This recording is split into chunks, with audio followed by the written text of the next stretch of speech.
Assalamualaikum warahmatullahi wabarakatuh. Saya mahasiswi Universitas Muhammadiyah Malang, Fakultas Hukum. Nama saya sendiri Nurul Atikah, NIM 075, kelas Perdata 3J. Di sini saya akan menjelaskan tentang putusnya atau berakhirnya perjanjian.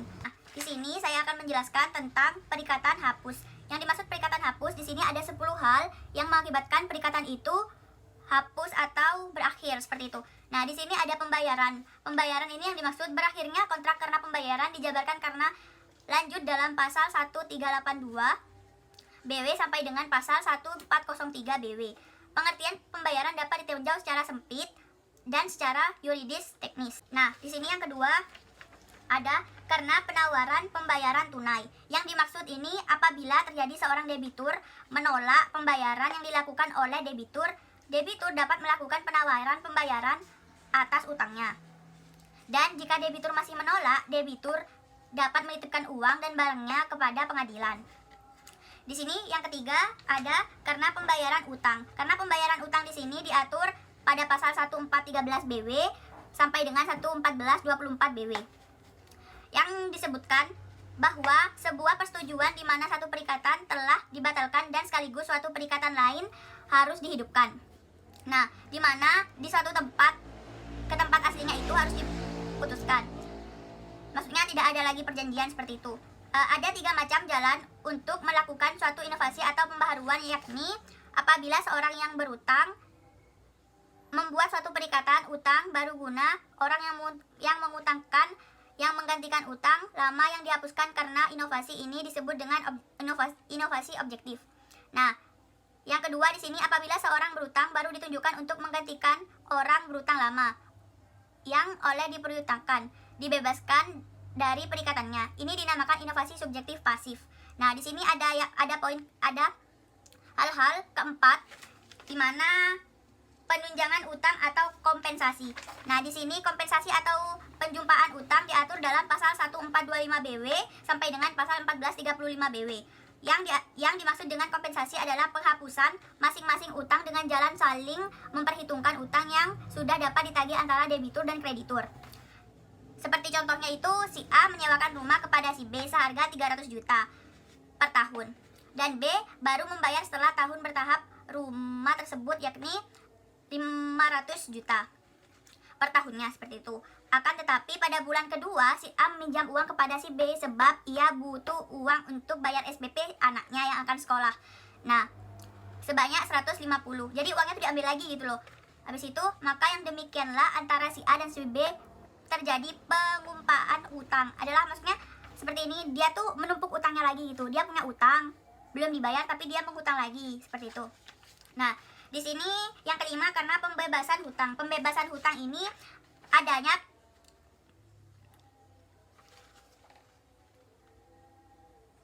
yaitu pernyataan sepihak kreditur kepada debitur bahwa yang meminjamkan uang itu telah ikhlas dan membebaskan uangnya untuk si peminjam seperti itu.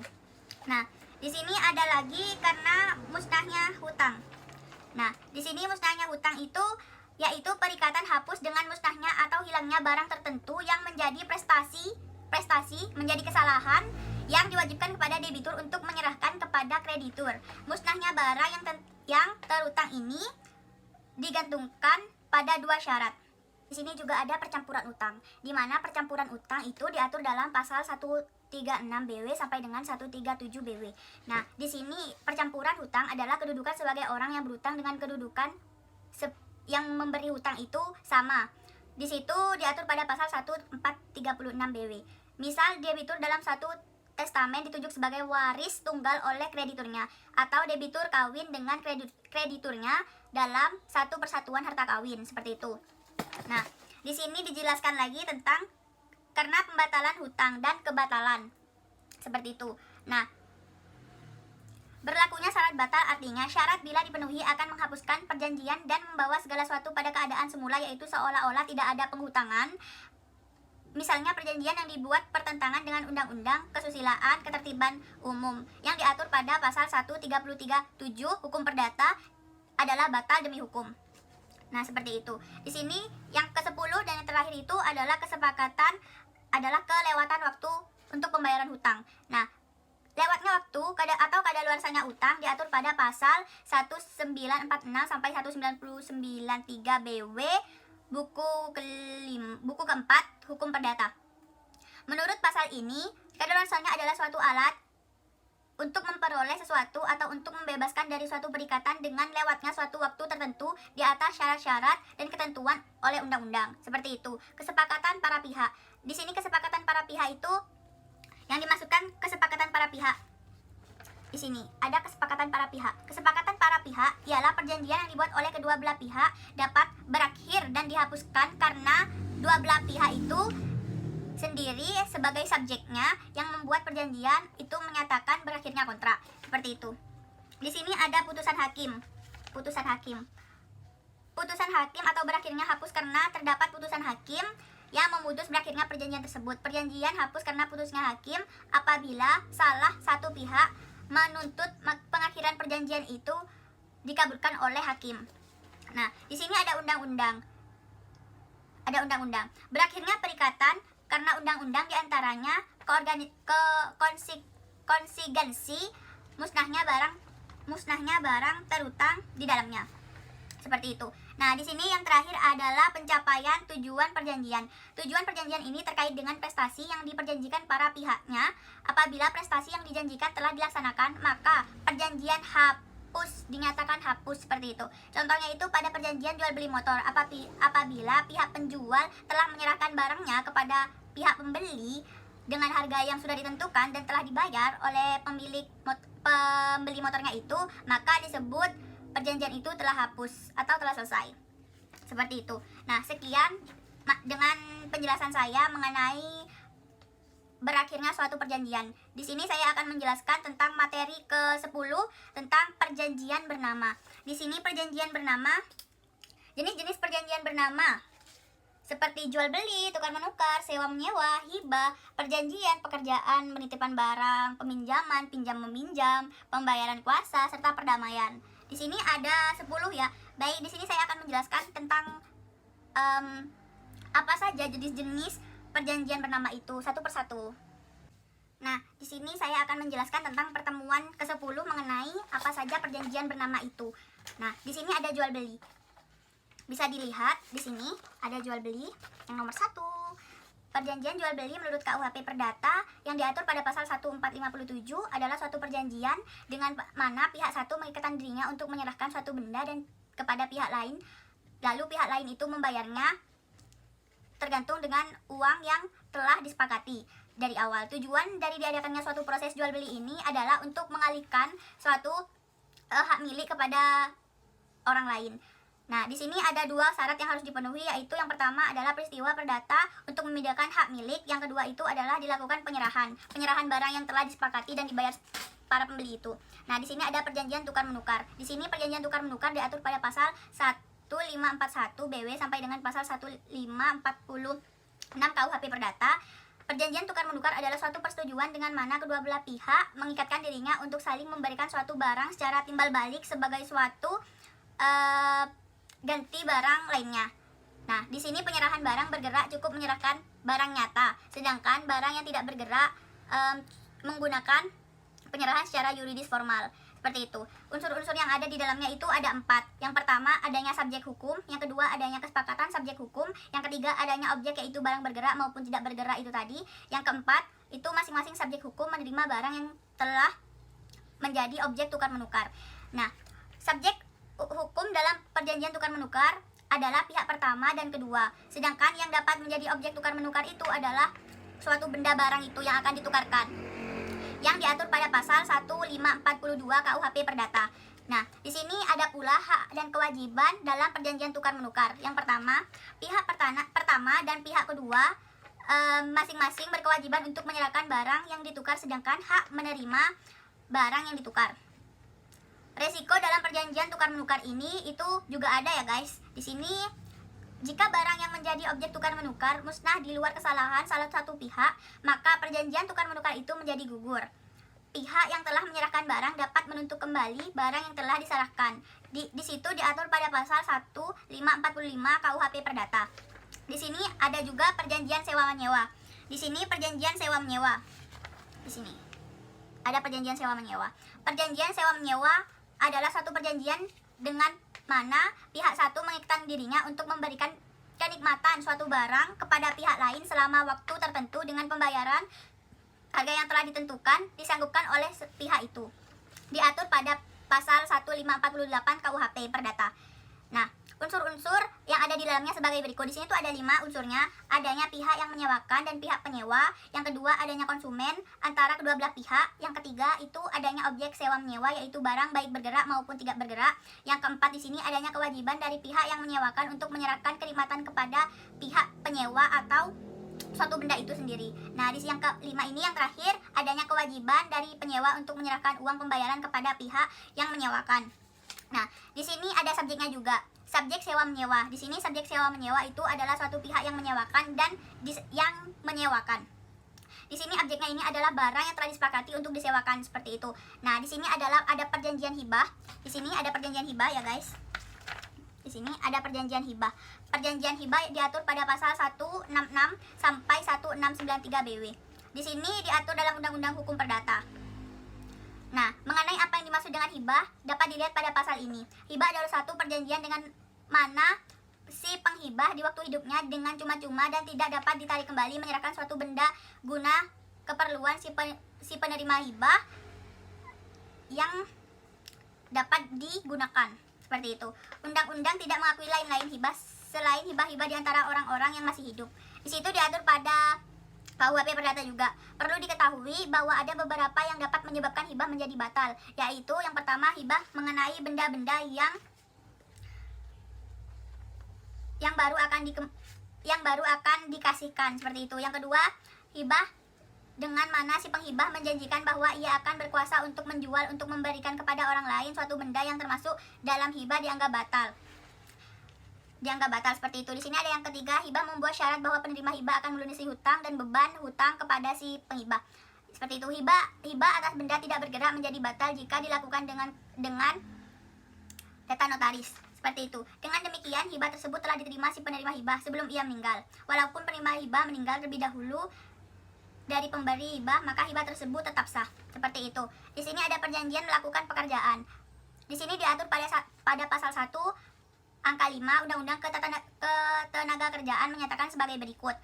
Hubungan kerja adalah hubungan antara pengusaha dengan pekerja atau buruh berdasarkan perjanjian kerja yang mempunyai unsur pekerjaan, upah, dan perintah. Di sini, namun apabila kita mencermati pengertian perjanjian pekerjaan KUHP Perdata, ada satu unsur hubungan kerja lainnya, yaitu waktu. Waktu memadahi lamanya periode perjanjian kerja tersebut berlaku bagi kedua belah pihak, yaitu di sini ada 4 pembagian waktu. Yang pertama 40 jam per minggu, yang kedua itu 7 jam per hari untuk pola kerja 6:1, yang ketiga itu 8 jam per hari untuk pola kerja 5:2, dan yang keempat ada hak cuti istirahat para pekerjanya. Seperti itu.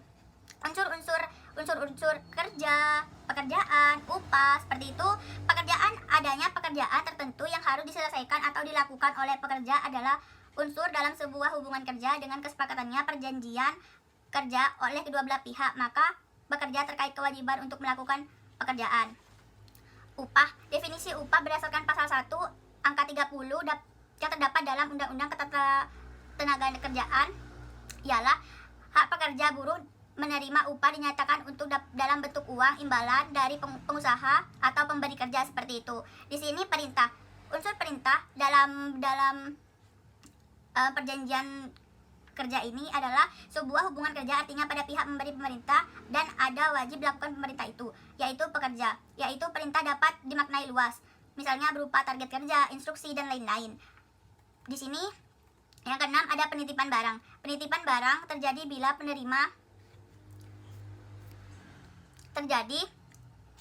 di atas bila penerima barang hendak menitipkan barang ke B, maka perjanjian penitipan telah terjadi. Terlihat pada pasal 1667 BW. Nah, di mana di sini si A memiliki tanggung jawab penuh terhadap barang titipan tersebut. Nah, di sini yang ketujuh perjanjian pinjam pakai. Perjanjian pinjam pakai diatur pada pasal 1740 sampai dengan 1753. Kitab Undang-Undang Perdata. Kitab-kitab Undang-Undang Hukum Perdata secara umum membedakan pengertian perjanjian pinjam menjadi dua hal. Selain perjanjian pinjam pakai, dikenal juga dengan perjanjian pinjam pengganti yang diatur pada pasal 1754 BW sampai dengan pasal 1769 Hukum Perdata. Nah, pada prinsipnya, ketentuan berlakunya dalam perjanjian pinjam pakai adalah yang ke-1, apabila barang dipinjam berkurang harganya selama pemakaian dan hal tersebut di luar kesalahan si pemakai, maka pihak peminjam tidak bertanggung jawab atas turunnya harga tersebut. Yang kedua, di sini apabila peminjam selama memakai barang telah mengeluarkan biaya-biaya sementara, maka peminjam tidak boleh menuntut kembali pada peminjam karena tidak bertanggung jawab lagi. Yang ketiga, apabila pihak peminjam terdiri dari beberapa orang secara bersama-sama, maka masing-masing keseluruhan bertanggung jawab atas barang tersebut. Di sini yang ke-8, perjanjian pinjam meminjam. Perjanjian pinjam peminjam diatur pada pasal 1313 KUHP Perdata. Perjanjian adalah suatu perbuatan dengan mana satu orang atau lebih mengikatkan dirinya terhadap satu orang atau lebih Mengenai pasal ini, suatu perjanjian adalah peristiwa di mana seorang berjanji kepada orang lain di mana orang itu saling berjanji untuk melaksanakan suatu hal. Di sini terdapat dasar suatu perjanjian pinjam meminjam akan bersangkut dua secara langsung, yaitu si para pemberi pinjaman atau kreditur dan penerima pinjaman yaitu debitur. Nah, pihak penerima pinjaman dapat berupa anggota koperasi, baik seseorang atau badan usaha, seperti itu. Yang ke-9, perjanjian pemberian kuasa. Perjanjian pemberian kuasa atau last giving diatur pada pasal 1792 sampai dengan 1819 Kitab Undang-Undang Hukum Perdata. Pemberian kuasa adalah suatu perjanjian di mana seorang memberikan kuasa kepada seseorang lain yang menerima untuk atas nama penyelenggaraan suatu urusan. Nah, di sini ada perjanjian pemberian kuasa terjadi dalam dua kemungkinan, yaitu perwakilan secara langsung dan yang kedua itu perwakilan secara tidak langsung.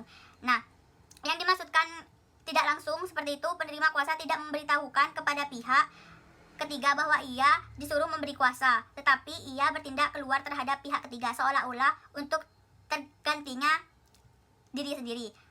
Peristiwa itu secara langsung. Misal secara langsung menerima kuasa dalam bertindak memberitahukan kepada pihak ketiga bahwa ia berbuat atas seluruh orang lain. Seperti itu. Bentuk perjanjian pemberian kuasa. Bentuk perjanjian pemberian kuasa dapat berupa perjanjian ini dalam arti sempit yaitu perjanjian pemberian kuasa sebagai dimaksud dalam pasal 1792 KUHP Perdata. Perjanjian pemberian kuasa dalam arti luas. Di sini yaitu termasuk juga meliputi tindakan sifatnya mewakili kepentingan orang lain. Seperti tindakan orang tua atau wali terhadap anaknya, tindakan guru terhadap murid, dan tindakan suami terhadap istri dan lain-lain. Perjanjian damai. Di sini perjanjian damai disebut istilah dading. Perjanjian damai diaturkan pada pasal 1851 sampai dengan 1863 KUHP Perdata. Perdamaian ialah suatu persetujuan antara dua belah pihak yang isinya untuk menyerahkan perjanjian atau menahan suatu barang. Nah, di sini ini didefinisikan lain dari perdamaian adalah persetujuan dengan mana kedua belah pihak atas dasar saling pengertian mengakhiri suatu perkara yang sedang berlangsung dan mencegah timbulnya konflik. Seperti itu. Nah, baik, sekarang saya akan menjelaskan tentang pertemuan 11 mengenai jenis-jenis perjanjian tidak bernama. Di sini perjanjian tidak bernama ada 7 yang akan saya jelaskan.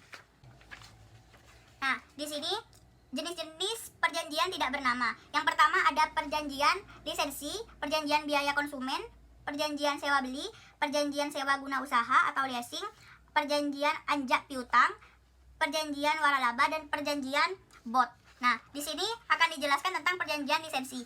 Lisensi adalah izin yang diberikan oleh pemegang paten kepada pihak lain berdasarkan perjanjian pemberian hak untuk menikmati manfaat ekonomi dari suatu paten yang diberikan perlindungan dalam jangka waktu dan syarat tertentu. Nah, lisensi ini karena perjanjian yaitu seorang atau badan hukum penerima. Lisensi ini boleh memberikan suatu lisensi di bawah penemuan patennya kepada orang lain melalui suatu kontak. Sebagai pemegang hak kekayaan intelektual, seseorang berhak untuk memberikan lisensi kepada pihak lain untuk melaksanakan hak eksklusif yang dimilikinya. Seperti itu. Nah, masa berlakunya lisensi ini sama halnya berlakunya dengan pada umumnya. Seperti itu. Jika waktu pencatatan telah berakhir, maka Anda sebagai pemohon dapat mengajukan permohonan pencatatan kembali selama perjanjian lisensi juga diperbaharui atau dilanjutkan pada masa berlakunya. Jadi ini ada batasan waktunya seperti itu yang telah disepakati dari awal oleh yang pembuat janji itu, dari kedua belah pihak pembuat janji itu. Nah, di sini ada yang kedua adalah perjanjian biaya konsumen. Perjanjian biaya konsumen adalah perikatan yang lahir dari kontrak atau perjanjian. Kontrak merupakan persetujuan yang bentuknya tertulis. Persetujuan adalah suatu perbuatan di mana satu orang atau lebih mengikatkan dirinya terhadap satu orang lain atau lebih. Nah, berdasarkan ketentuan pada pasal 1338 KUHP Perdata, perjanjian biaya konsumen yang mengandung klausul apabila dalam jangka waktu yang telah ditentukan, debitur cedera janji atau lalai memenuhi kewajiban kepada kreditur. Nah, maka tanpa melalui pengadilan terlebih dahulu, kreditur berhak mengambil dimanapun dan tempat siapapun barang tersebut berada, menjual dengan kekuasaan sendiri di muka umum atau secara di bawah tangan sengketa seperti itu. Hasil penjualan tersebut dilakukan untuk biaya pelunasan utang debitur. Apabila terdapat sisa penjualan, maka akan dikembalikan kepada debitur.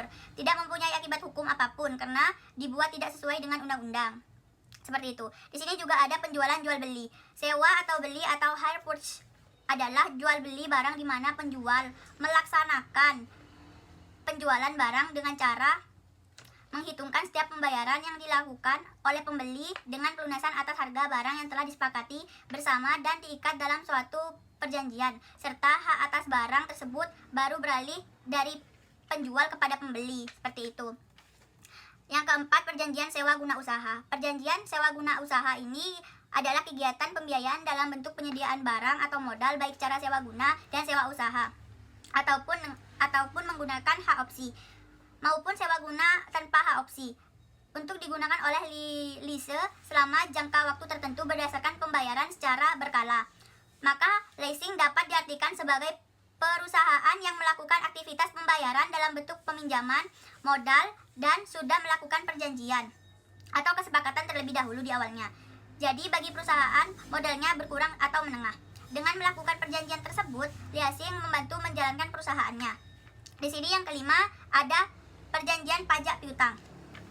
Perjanjian pajak piutang adalah suatu hubungan pengalihan piutang yang melibatkan tiga pihak, yaitu faktor, klien, dan konsumen. Perjanjian ini dimaksudkan agar klien sebagai piutang dagang segera dapat menunaikan tagihannya sebelum jatuh tempo pembayaran melalui pihak disebut faktor. Sebagai pihak yang menerima pengalihan hak tagih dengan atau tanpa syarat hak regres dengan memperhitungkan suatu diskon dari besar total tagihan, atau dapat digantikan dengan pengenaan suku bunga dari bagian tunai di luar bagian jumlah direferensi. Dan konsumen bersedia memberikan ekspektasi atau surat pernyataan untuk pemberitahuan secara tertulis kepada faktor untuk membayar piutang tersebut ke alamat pembayaran tagihan yang ditentukan oleh faktor. Seperti itu. Perjanjian waralaba. Perjanjian waralaba adalah hak khusus yang dimiliki orang, perseorangan atau badan usaha terhadap sistem bisnis dengan ciri khas usaha dalam rangka memasarkan barang atau jasa. Di sini telah terbukti berhasil dan dapat dimanfaatkan digunakan oleh orang lain atau pihak lain berdasarkan perjanjian waralaba. Seorang penerima waralaba juga menjalankan usahanya sendiri, tetapi memperguna merek dagang atau merek jasa serta pemanfaatan metode dan tata cara atau prosedur yang telah ditetapkan oleh pemberi waralaba. Kewajiban untuk menggunakan metode dan tata cara atau prosedur yang telah diterapkan oleh pemberi waralaba mengakibatkan lebih lanjut bahwa suatu usaha waralaba merupakan usaha yang mandiri yang tidak mungkin digabungkan dengan kegiatan usaha lainnya. Seperti itu. Di sini dan penjelasan barusan itu pemilik penerima waralaba. Di sini ada yang terakhir adalah perjanjian BOT. Perjanjian bangunan guna serah adalah perjanjian BOT merupakan bentuk perjanjian kerjasama yang dilakukan antara pemegang hak atas tanah atau investor dengan investor yang menyatakan bahwa pemegang hak atas tanah memberikan kepada investor untuk mandiri bangunan selama masa perjanjian BOT dan mengalihkan kepada pemilikan penggunaan tersebut kepada pemegang hak atas tanah sesuai dengan waktu yang telah disepakati sampai dengan waktu yang berakhir, seperti itu. Nah, bentuk perjanjian ini sering digunakan dalam pembangunan infrastruktur publik seperti halnya pasar, jalan tol, dan lain sebagainya, di mana perjanjian ini didirikan oleh pihak pemerintah. Penggandeng pihak swasta untuk menyediakan layanan publik tersebut dikarenakan dana dari APBN ataupun APBD yang terbatas. Hal tersebut diatur pada pasal 363 dan 366 Undang-Undang Nomor 23 Tahun 2014 tentang Pemerintahan Daerah. Nah, di sini saya sudahi tentang presentasi yang telah saya sampaikan. Sudah cukup jelas mengenai materi ke-9, 10, ataupun ke-11. Di sini saya pamit undur diri. Wassalamualaikum warahmatullahi wabarakatuh.